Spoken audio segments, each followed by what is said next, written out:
With all the 2020 Democratic presidential candidates discussing whether or not they oppose the Hyde Amendment, let's take a little bit of a reality check look at the future of the Hyde Amendment by looking at its past.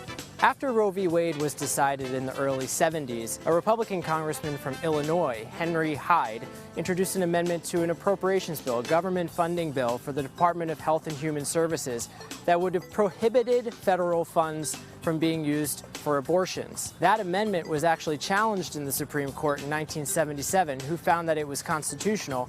And so that amendment has been included in government funding bills ever since, in one shape or form. Lawmakers from both sides of the aisle, both Democrats and Republicans, have voted yes on legislation that's included the Hyde Amendment. And presidents from both sides of the aisle have signed those bills into law.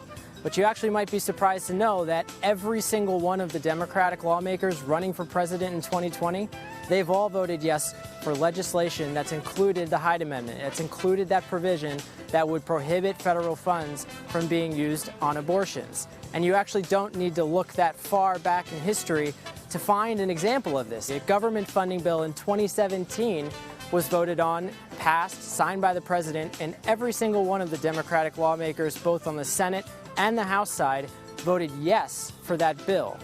Mr. Sanders, aye. Ms. Warren, aye. Now, the bigger question here is whether or not this is something that can actually be stripped out of future government funding bills, which is what these Democrats are advocating for.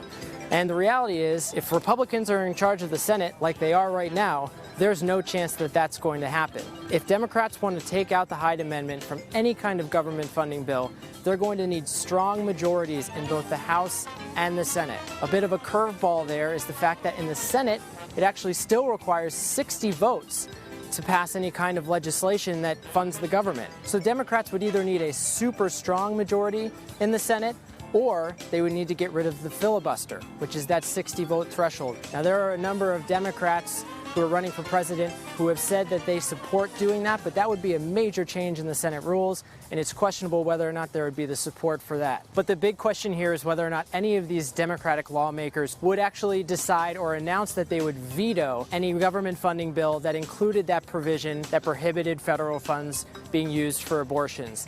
If that was the case, that president would actually be facing government shutdown showdown after government shutdown showdown, and that is a fight that Republican lawmakers, quite honestly, would love to have. Hey, NBC News viewers, thanks for checking out our YouTube channel. Subscribe by clicking on that button down here, and click on any of the videos over here to watch the latest interviews, show highlights, and digital exclusives. Thanks for watching.